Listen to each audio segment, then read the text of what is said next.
Prelude. In a land that greatly resembles the feudal era of Japan, people live in peace. Sort of. They remain clueless to the dark dealings that occur in the shadows of their towns and cities. While the privileged live their lives without a care in the world and the poor roam the streets, the true monsters of society lurk in the dark of night. They're known by many names, but the one we're most aware of, assassins. Chapter 1. Pyo-wol is a 14-year-old orphan who roams this world, without a place he can call home. As he walks through a town where a fair is being held, Pyo runs into a strange man wearing a straw hat that covers his face. The next thing he knows is he's waking up in a dark abyss. He can feel himself laying somewhere but he can't see anything. It's pitch black all around him and he finds himself unable to move any part of his body. As he thinks of how he got here, he realizes the mysterious man must have kidnapped him. He can't understand why he would do such a thing though, as Pyo has never made an enemy of anyone. As he lays there in the dark, he constantly repeats his and his parents' names to try and keep his mind functioning. It's all he can do to keep from losing his sanity. He refuses to die here no matter what. The boy is determined more than anything to survive this hell. Eventually, he feels some of his senses returning. With his smell and hearing, he concludes he's in an underground room with water dripping somewhere. He follows the sound of the water out of thirst but bumps into a stone wall.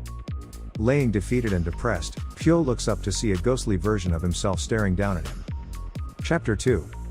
As the mirror Pyo locks eyes with Pyo, he asks the laying boy why he's trying so hard. His life wasn't that great to begin with, so why bother? Why not just accept death? Pyo refuses this idea and tells the other him that he'll never be at peace if he dies without taking revenge on the man that put him here. It'll be his goal to survive and take revenge on everyone that's made him suffer. He'll never give up. When the ghost disappears, Pyo opens his eyes to see darkness again and wonders if everything he just experienced was a dream. Maybe he really is going mad. This thought drives him to regain control of his body with sheer willpower. The boy rises onto his knees and makes his way to the wall he bumped into before. Finding moss growing on it, he eats it despite the foul taste. He can't afford to die of hunger, not when he has a goal to achieve. Walking around the room, he works out its size and layout. Later, a light shines towards him. There's a door in this place. Someone pushes in a bowl of rotten food for him to eat. Smelling the bowl to figure out the types of food in it, Pyo works out that there are at least 5 guards outside this room. On top of that, each guard is probably assigned to multiple prisoners in rooms just like the one he's trapped in. Chapter 3. Time swiftly passes by and it's already 4 months. In this time, he's learned the exact time he's given food every day, trained his body to its physical peak and adapted his vision to see better in the dark that surrounds him. He's able to see the vast amounts of insects and small creatures that live around his cell. One day, he's bitten on the arm by a venomous white snake. As the poison courses through his body and makes him feel a burning pain, he hastily gulps down his food for the day. Once his body fights off the effects of the poison, Pyo sees the snake properly. He notices that fighting off the poison seems to have made his body stronger. It must be what suddenly made his sight so much better. Pyo decides to let himself be bitten again if the poison can make him stronger. He'll do what he must to gain the power to take his revenge.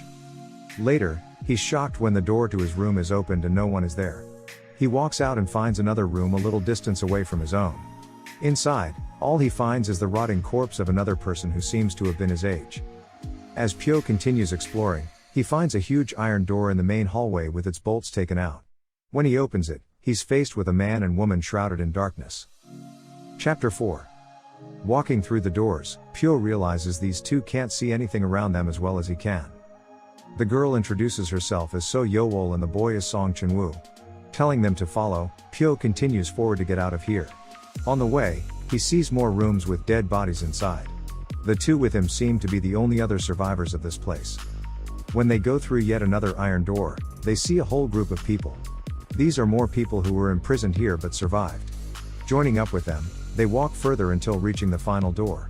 Going through it, they're all blinded for a moment by seeing light for the first time in months. Unfortunately, the light was only from a torch. They're still underground in what looks to be a very poorly built living area that imitates a village or town. While they investigate, a girl from the group, Lee Min, speaks to Pyo. He finds out from her that his eyes have turned red but she tells him it's not very noticeable. So Yowol comes over to the two and tells them the kids are all forming a group to stick together for safety. Lee Min decides to join but to So's surprise, Pyo refuses. For now, he'd like to stay on his own and see how things turn out. He's not fully convinced that all of these people are fully sane after months. Alone in the dark. Chapter 5. After some time, the children have formed 4 major groups under the leadership of So, Kang-il, Yum-il-young, and Go-yongsan. Pyo has remained separate from all of them, and rumors have spread about how he must have killed everyone in his section of the prison. Pyo continues his investigation of the place and learns that this village was built recently, but the underground area itself was made long ago. He also deduces whoever had this done must be very wealthy to be able to afford it. Later, a basket comes down from the ceiling of this place. Inside is tons of food. When everyone rushes in to grab some of it, So and Song step in to stop them. They want to make sure the food is split evenly between everyone. Before the group leaders can start doing this, Pyo steps in and says he'll take his share first. Yum tries to stop him by force, but Pyo doesn't hesitate to fight back. Jabbing the boy's face with an open hand, Pyo gouges out Yum's right eye with his thumb on the spot. So talks him down and gets Pyo to step back with a promise of his share remaining untouched. This event alienates him from the rest of the kids even more. After some time, Pyo and So have a talk. With Yum's humiliation, many children switched into her group. A big reason for this was her fairness and care for the kids under her care. Meanwhile, Pyo continues to sleep in his dark room since he's grown used to it. He doesn't tell her though that he's also staying there so he could gain full resistance to the snake's poison. As their talk ends, the basket comes down for their latest meal. To the children's horror, the amount of food in it has drastically reduced. The next stage in the plan to thin their numbers has begun. Chapter 6. As time passes, the groups devolve into a silent war. Every night, the weakest member of a group dies. Over and over till no one trusts each other anymore and they're all on guard from starvation. Meanwhile, Pyo lives by eating the moss from his room. One day, Yum enters Pyo's section to try and take revenge for his eye. With 3 of his followers, he's prepared to kill the boy. Before they can find him, one of them is bitten by the snake that lives here. He dies instantly from the venom. As the others become afraid, Pyo grabs each of Yum's followers from inside the shadows. One by one, he snaps their necks and leaves Yum to face him alone. Enraged by the loss of his men, Yum rushes forward and tries to swipe at Pyo with punches. Pyo dodges everything and appears behind Yum, backing him into a wall as he tries to run. Knowing he's got no options left, Yum begs Pyo to spare him. He offers everything he can, from an alliance to even a promise to be Pyo's underling. Pyo knows he can't be trusted though. He strikes Yum with an open-handed upward strike to the jaw and gets behind him for a chokehold. He snaps the thug's neck and walks off. As he leaves, Pyo vows to become strong enough he doesn't even need to kill his enemies. Chapter 7. With Yum dead, his group is disbanded and all the remaining survivors fear Pyo will too much to try anything against him. Meanwhile, Go-yongsan's group is lured into a trap by So's group. She baits them into an inescapable area and orders her followers to kill what's left of the man's group.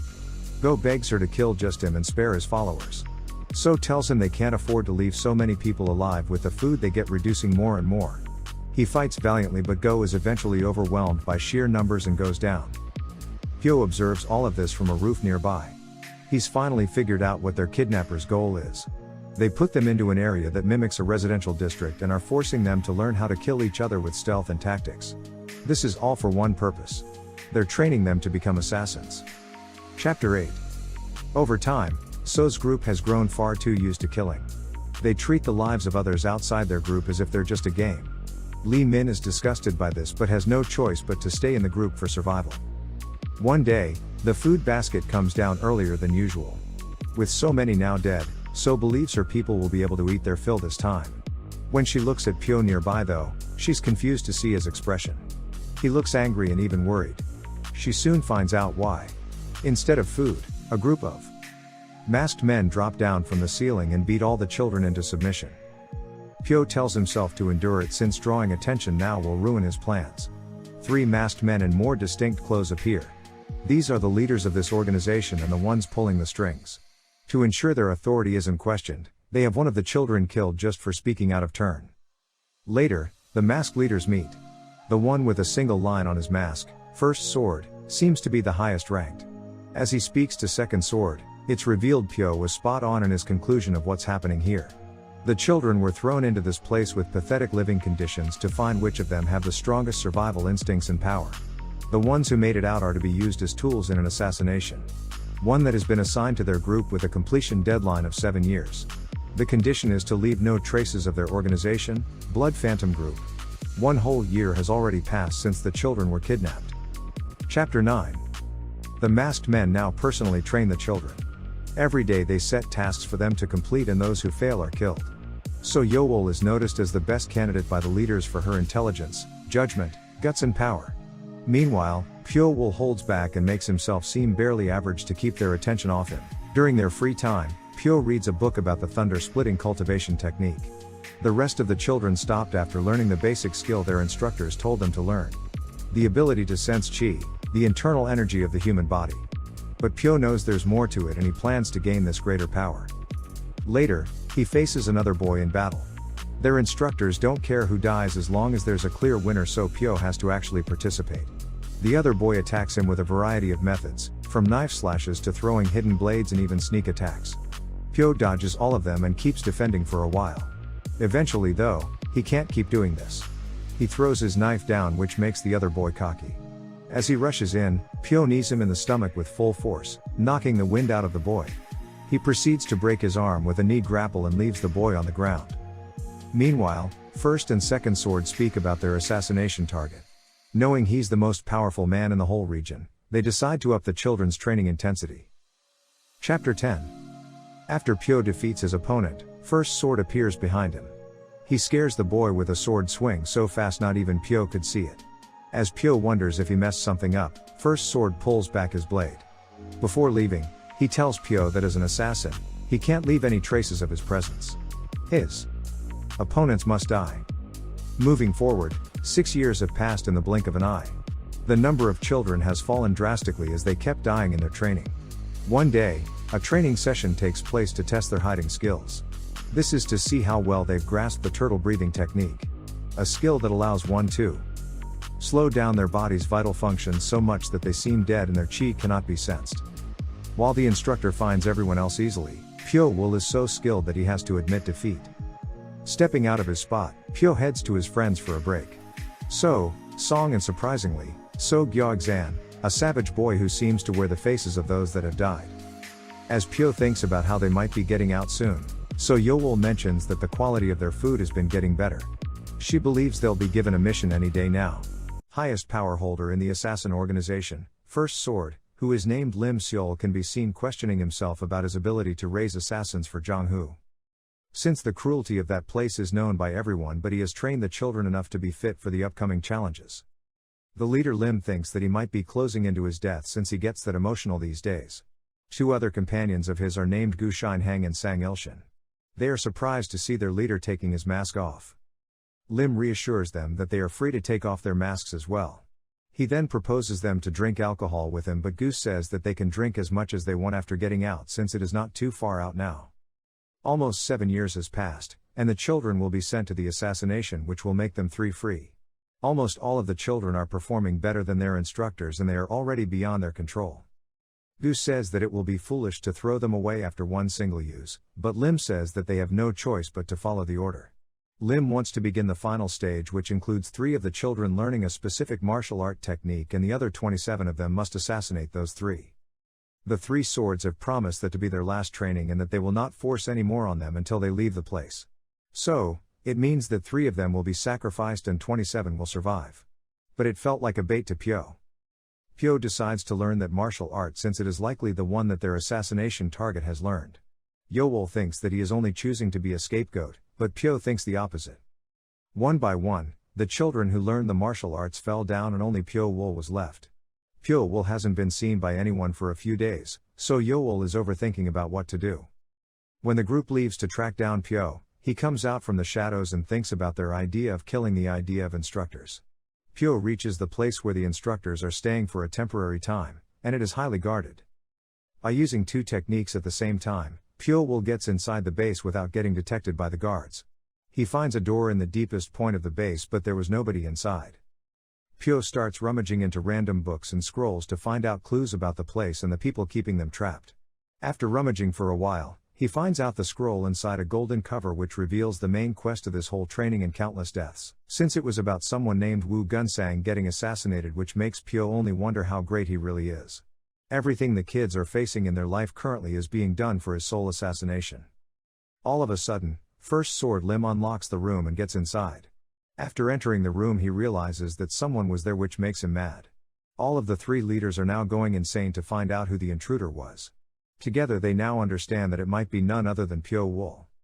The First Sword decides to use the Hell Call to provoke everyone about Pyo Wool, and it was supposed to be the last resort of their task. All of the leaders agree with Lim's decision, and with their approval he goes forward playing the instrument. The sound of the instrument makes all the children feel like some insects are ripping apart their flesh piece by piece. But it has no effects on Pyo Wool whatsoever, which makes him wonder why. He was primarily unable to find out any differences between him and the others. But after thinking for a while, he realized it might be related to poison somehow. Pyo Wool has resistance to poison from being bitten by the snake for a long time, but the way that the leaders can awaken the poison dormant in 27 bodies at once makes him wonder. Just when a guard started coming close, Pyo Wool started acting like he was in pain as well. When the First Sword sees Pyo on the ground groaning, he immediately stabs his with his sword and gets on with interrogating him. Just when he was about to execute Pyo, the Second Sword forbids him to do it. He says that Pyo is a great candidate for his skills and that they will need him the most. The Second Sword gets convinced by the acting of Pyo being affected by the Hell Call, and he says that Pyo will be in control as they have the upper hand on him. The First Sword gets convinced by the Second Sword, so they start feeding all of them the antidote of Hell Call. First Sword Lim announces that it was Pyo's fault for the punishment of all the children for infiltrating their personal base. All of the children were given the final warning for Pyo's actions. Pyo becomes sure of his predictions that the snake venom must be working on his body, so he has no effects like everyone else. Meanwhile, rest of the survivors are now looking for Pyo Wool to find him while he was meditating alone in the secluded cave. When they all were discussing about Pyo Wool and where he is hiding, he suddenly presents himself from the shadows. The presence of him behind them startled them really badly. They all were scared to death by his sole presence. Yo-Wool reveals that they were only looking for him to discuss about the restriction made by the assassins. Yo-Wool was clever than the rest of the children, so she knew that it probably had less or no effect on him. Lee Min also knew on the inside that Pyo helped her by infusing some internal energy in her. Pyo agrees with the statement of Yo-Wool that he knows about the restriction's secret. Yo-Wool and the group asks him to reveal the secret, but he refuses to spill any beans, which makes them react. The whole group promises to be faithful to him, and Pyo finally reveals that it is curse poison. The curse poison is residing inside their body, and it reacts just when the flute starts blowing. By flowing inside their blood vessels, it tracks the organs and starts taking a toll on them. Since Pyo is resistant to poison, it has no effects on him.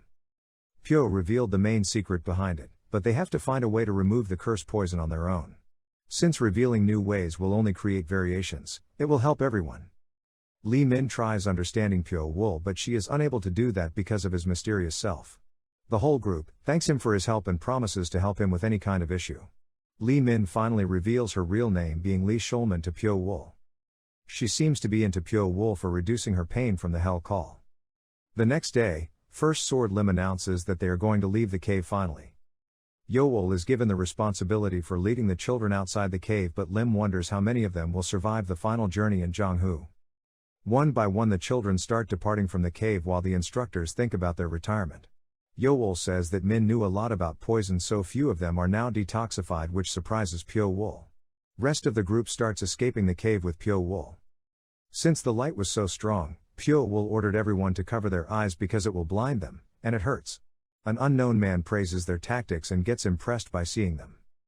Pyo Wool guesses that the man must be the captain of the Blood Phantom group, and his name was Gu Juyong. All of the children were taken in the carriage to move them to Clear Wind Manor and acclimate with the outside world. Pyo Wool memorized his voice so he can remember it later. After seeing a well, Pyo Wool decides to cleanse himself of the dirt and sweat. He relaxes on the land full of grasses under a tree to get rid of the pain of the past. Some of the children got emotional by seeing flowers and beautiful lands after a long time. Suddenly, some unknown soldier-like man comes and announces that they will be provided with weapons, so they should keep them safe and close. Inside the Great Moon Palace, Gu Juyong thanks the First Sword Mr. Lim while having tea for his hard work. The retirement of Lim was confirmed by the captain Gu Juyong, and also the other swords were also permitted for retirement. Lim says that the children are too talented to throw away after one use. When Lim asks for the name of the requester, captain says that it isn't their business to know. Gu Juyong says that until the Blood Phantom group grows enough to be on par with the Zhonghu's greatest assassin group, White Spirit Lotus, they should be careful. Completing the request will be a massive leap for the Blood Phantom group, and someday they will be able to catch up to White Spirit Lotus. The whole group seems excited since finally they will be rewarded for all that suffering by chopping someone's head off, but Pyo will seem silent. Finally, they are commanded to move on silently with their mission. The whole group follows the fourth sword at the same pace, and he is impressed by their movements. They come to a dead end, and they are commanded to halt. Fourth sword points to a mountain, saying that their objective lies within that mountain inside a manor. The location is the same as they were memorized by their instructors, which inside the Bright Moon Palace. Their target Wu Gunsang is supposed to be inside to be taken out. In the next scene, a beautiful woman named Sol Ran is seen talking with the MA sect leader Elderly Master of Brilliance in an unknown place. She seems to be the disciple of her, and the master is mad at her for taking the high and mighty tone since she brought her in when she was begging on the streets. They are seeming to be planning on doing something to do what they have been devising for the past 7 years. Her disciple is ready to obey her orders, and she is rather tense to see her master in this great pressure. Suddenly someone named Genhua came running in pure shock, saying to the master that they have received word from Quangcheng. They were given the proposal they wanted, and the master says that the fate of their sect rides on her disciple's performance. Sol Ran promises that she will do well, and her master regrets that her talented child will be used as a political tool. Then Genhua asks the master what they should do about the request of assassination matter, which reveals that they might know something about it. Pyo Wool rests while standing to regain energy since the assassination will take place at night. All of a sudden, Pyo wakes up while realizing that something wrong is going to happen. Suddenly, one of the assassin squad gets stabbed by a large spear which was poked by a huge guy. His name is Yujanok, who wonders why the assassins are hiding around Quangcheng Mountain because it seems silly to him. Yujanok orders his army to find all the assassins and finish them off since they have come to invade the Quangcheng sect. Pyo Wool realizes that they are at a big disadvantage, so they have to retreat. When they start retreating, all the guys start chasing them down. Janok keeps throwing spears, which causes the death of multiple assassins. The spear thrown at Pyo Wool gets kicked back to Janok himself, and it ends up slashing his ear a little. Yujanok then finishes off the assassin, who was laying on the ground half dead. Pyo wonders how they were able to track them down since they didn't see a single person while they were moving to the mountain, so someone must have leaked the information. Pyo Wool realizes that the fourth sword and his subordinates might be the one who left them to die in the first place. All of the children that were left to be ambushed was for destruction of evidence. After thinking for a while, Pyo is now certain that the reason for abandoning them may vary, but the Blood Phantom group has abandoned them all. He was hit by 2 arrows of the enemies, but he successfully ambushes one of them. Pyo Wool jumps down inside the river to escape from his enemies behind him and gets back on a land 600 meters north. He starts traveling without knowing where to go and sees some bloody stones around 1,200 meters northeast. At least 7 different clans were participating in the search of assassins, and it doesn't only involve the Blood Phantom group. Suddenly Li Min appears in front of Pyo Wool but ends up laying down as she gets unconscious due to the injuries. She reveals that the most of them are dead, and Yowol and Song Chenwu were all dispersed from the group in the attack.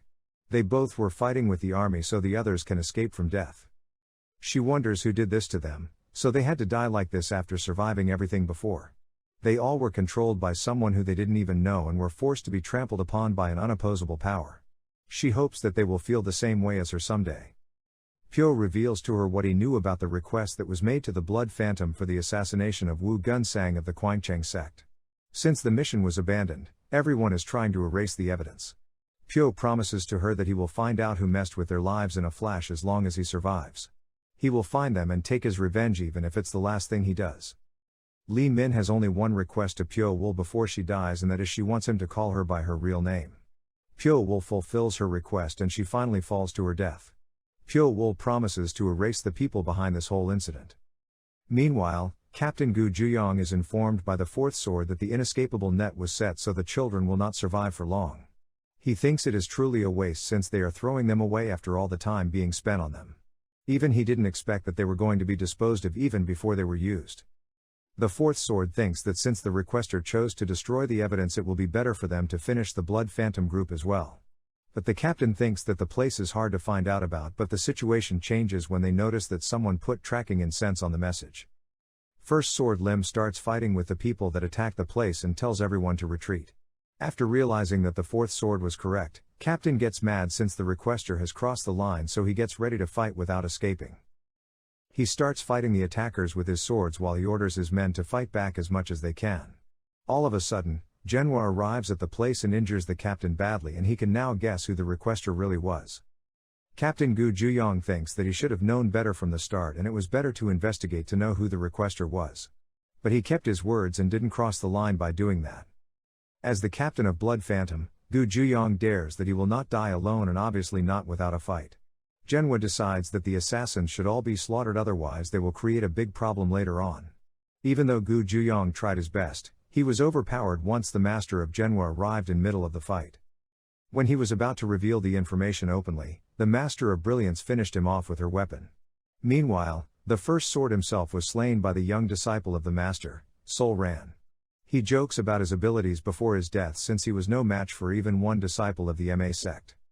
The fourth sword was tortured and interrogated by the vicious Master of Brilliance to get out the information about the number of assassins that were brought in this place.